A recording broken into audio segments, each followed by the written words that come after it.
네, 이번 시간은 91회 전산세무 2급 기출문제를 풀어보겠습니다. 699페이지에 교재 가보시면은요, 합격률이 또 꽤 높았습니다. 91에도.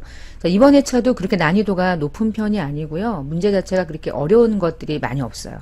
제가 지금 보면은, 세무 2급을 이제 시험 보는 여러분 중에서, 요 정도는 풀 수 있겠다라고 하는 것들은 조금 넘어가 보도록 하겠습니다. 뭐, 대손금에 대한 회계 처리, 충분히 여러분 이해하실 수 있고, 그 아래쪽에 이제 2번 같은 경우는 두 개가 정답이었어요. 두 답이 모두 정답이었는데 틀린 설명을 찾는 문제였어요. 보면은 재화나 용역에 대해서 생산하거나 판매하기 위해서 활동하기 위해서 사용하는 거.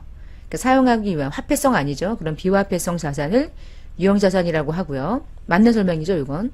두 번째, 유형자산을 취득할 때 국공채를 매입하는 경우는 매입가액을 자산가액에 합산한다가 아니라 매입한 가액과 공정가치, 페어밸류, 공정가치의 그 차액이 자산가액에 합산되는 거죠. 틀렸죠? 이거 틀렸고요.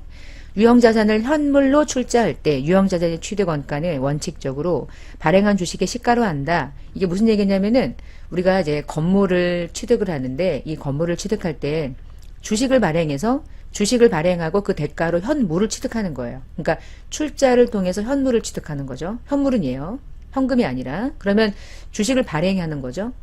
근데 주식이라는 게 발행된다는 얘기는 자본금에는 액면가액이 기재가 되고 그리고 액면가액만큼 그 건물의 가치라면 액면가액만큼 주고받겠지만 대부분 이제 이럴 때 주식의 시가라는 게 액면가액과의 차이를 가져오는 거죠. 주식은 시장에서 거래되는 가치가 존재하잖아요. 근데 주식의 시가를 이 건물의 자산의 원가로 인식하느냐가 진짜 맞느냐를 말하는 거예요. 대부분 그렇게도 할 수 있지만 사실은 그렇게 안 하고요. 이렇게도 할 수 있어요. 주식은요. 몇 주를 주는 거야. 100주 이렇게 줘요. 현재 주식의 가치를 내가 정확하게 인식하기란 쉽지가 않아요. 비상장 기업이라면 더더욱. 그래서 어떻게 가냐면 건물이라는 자산의 공정가치가 얼마인지가 인식이 되죠. 건물의 공정가치는 완벽한 금액이 존재하잖아요. 그러니까 공정가치가 먼저 인식돼. 그리고 그에 상응하는 주식을 발행해서 주는 거죠. 그거보다 덜 주진 않겠죠. 그래서 그와 관련된 액면가액의 그 차이가 주식 발행 초과금으로 인식이 될 수 있거든요. 그러니까 이런 형식의 논리라면 현물을 출자하면서 발생되는 유형자산의 취득 원가가 주식의 시가를 가지고 간다라는 말보단 건물이 가지고 있는 실제 공정가치가 주식의 가치와 거의 대등할 때 이런 형상이 많이 일어나는 거예요. 그래서 3번도 일단 결국은 틀린 설명으로 간주가 돼서 답은 2번과 3번이 틀린 설명으로 인식이 됐지요. 동종자산으로 교환하면은 유형자산의 처분 손익은 인식하지 않는다. 내가 가지고 있는 것도 기계, 상대방이 나한테 주는 것도 기계. 서로 같은 자산의 가치라고 보는 거니까. 그래서 이종자산은 처분 손익이 인식이 되는데 동종자산은 처분 손익이 인식이 되지 않는다는 것이 또 다른 또 특징이었죠. 그리고 밑에 3번은 단기 매매증권에 대한 평가고 우리 세무 2급 시험에서 단기 매매증권은 여러분이 충분히 알고 계실 거라고 믿고요. 요거는 조금 넘어가겠습니다. 자, 넘어가서 재고자산에 대해서 옳지 않은 것은 요거 좀 볼까요? 옳지 않은 설명. 할부로 판매하는 대금, 할부로 판매하는 상품은 대금이 모두 회수되지 않더라도 판매할 때 재고자산에서 제외하는 건 너무 당연한 얘기죠. 돈이 안 들어왔다고 판매가 안 된 게 아니잖아요. 외상거래 하는 거니까. 자, 재고자산의 매입가액은 매입가액에다가 운임 더하고 매입시 운임, 하용료 더하고요. 그 자산 때문에 들어간 운송할 때 들어가는 보험료가 있다면 들어가고 그래서 취득 과정에서 정상적으로 발생하는 부대 원가를 더한다. 너무 정확한 설명이죠. 자, 선적지 인도 기준의 경우 판매되어 운송 중인 상품은 여러분이 그러니까 상품이라고 하는 걸 상상할 때 상품은 내가 사오기도 하지만 팔기도 하는 거잖아. 그치? 근데 이 경우는 선적지 인도 기준의 경우 판매돼서 운송 중인 상품은 판매자의 재고자산에 나 지금 판매하는 입장의 질문이거든요. 그러면 선적지 인도 기준은 선적하는 순간 난 판 거잖아. 그러면 재고자산에서 걔를 제하는 게 맞겠지. 포함하지 않죠. 누구 재고자산에 포함시켜요? 매입자의 재고에 포함시키겠죠.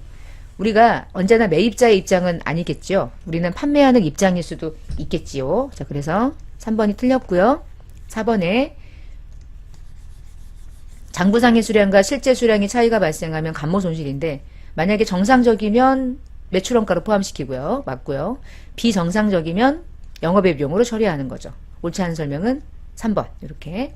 지문이 좀 길어질 수도 있어요. 세무 2급이라는 게 그렇게 단순한 시험이 또 아닐 수도 있기 때문에 지문을 쭉 읽어보시고 이제 관련된 설명들을 잘 찾아내는 것도 또 다른 또 중요한 부분이죠.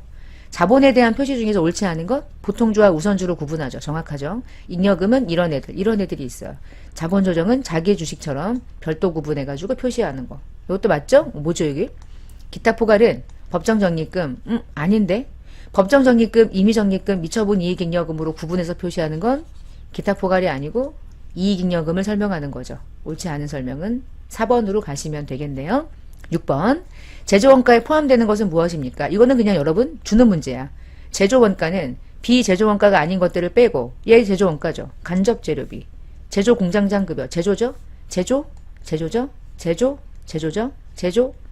영업부 아니고 이렇게 더하시면 되잖아. 정답 한번 맞춰보시고 그 다음에 7번 문제. 보조의 원가를 제조에 배분하는 방법 중에서 3가지 방식이 있는데 이 중에 옳지 않은 설명을 찾으세요. 직접은 우리끼리 주고받은 걸 전혀 고려하지 않는다. 맞고. 단계는 순서를 정하는 거 맞죠? 이것도 맞는 설명이고요.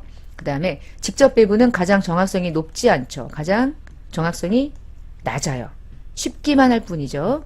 단계랑 상호는 우리끼리 주고받은 관계를 고려해요. 어떻게 고려하냐면 얘는 일부, 얘는 전부 그런 차이를 좀 가지고 있죠. 7번은 3번이 옳지 않은 설명으로 구분이 되고 있어요. 자, 이제 8번으로 가보겠습니다. 이거 지우고요. 내려가 볼게요.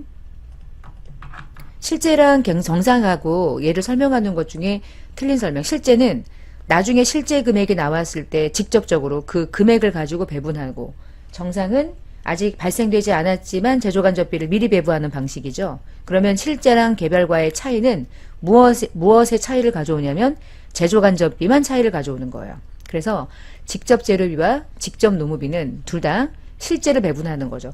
실제 개별 원가와 정상 개별 원가의 차이는 그 원가만 차이가 나는 거야. 제조간접 원가. 제조간접 원가도 실제냐? 정상은 제조간접 원가를 예정 배부하는 거죠. 정확하죠?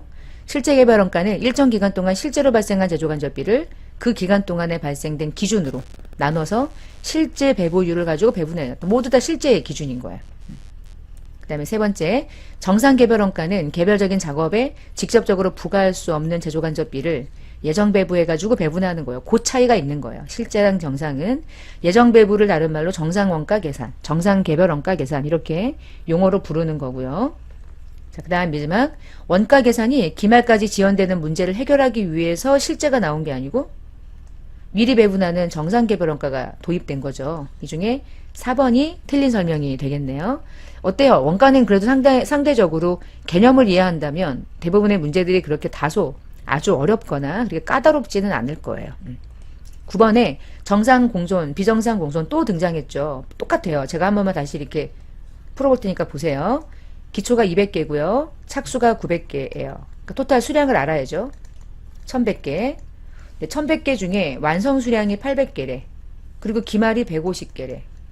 그러면 950개가 실제로 존재하는 수량이란 얘기는 그 950개를 제외한 나머지는 정상과 비정상이 혼용되어 있는 공손이라는 뜻이죠. 근데 150개 중에서 정상 공손은 단기 완성품의 5%로 간대요. 5, 8에 40, 그러면 40개를 정상으로 보겠다는 얘기니까 나머지는 비정상으로 분류하겠습니다. 라는 의미네요. 정상은 40개, 비정상은 110개. 그러면 답은 2번으로 체크가 되겠습니다. 어때요? 원가 괜찮죠? 저는 원가가 제일 재밌더라고요. 제가 개인적으로. 제가 원가를 또 뭐 재밌어 해. 왜냐면 어떤 특별한 기준이 아니어도 이해만 하면 어느 정도 문제가 이렇게 슬슬 풀리는 것들이 몇 개 있어서 여러분도 한번 그렇게 해보시면 괜찮을 것 같아요. 자, 10번. 제조간접비 예정배부에 따라서 제조간접비 예정배부액이 2,500원이 과대배부가 됐대요. 그리고 다음 조건에 의해서 이 조건을 보면 예정배부는 얼마가 됐었을까요?가 질문이네요. 이런 거예요. 예정배부한 금액과 실제로 발생된 금액의 차이가 얼마인지를 일단 알려준 거죠. 2,500원이 과대죠. 과대는 얘가 크다는 얘기인 거예요. 그러면 얘를 구하라는 문제는 이거 넣고 2,500원을 더하면 얘 거란 얘기 이제. 자, 직접 재료비 이게 전부 다 실제 금액이래 다. 12,000원, 2,000원 다 있는데 이 중에 뭐만 이 안에 집어넣으면 될까요? 제조 간접비만 집어넣으면 되는 거죠. 그럼 직접 재료비는 넣지 마시고 간접 재료비 2,000원, 직접 노무비 아니고요. 간접 노무비 4,000원, 간접 경비 4,000원. 그러면 2,000원, 4,000원, 4,000원. 다 더하면 8,000원에 10,000원이네. 그쵸? 자, 그럼 10,000원이 실제예요. 근데 예정은 과대였대. 얘보다 과대였대. 2,500원이. 그러면 예정 금액은 얼마였겠어? 12,500원이었겠죠. 답은 여기 숨어 있었네. 4번. 12,500원이었겠지. 대신 여기 주의사항은 다 넣으면 틀리고요. 우리가 지금 이렇게 예정 배부한다는 말은 얘만 얘기하는 거죠.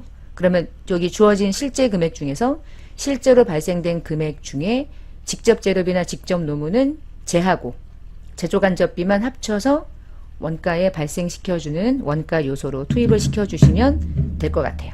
답을 4번 이렇게 찍어 보시고요.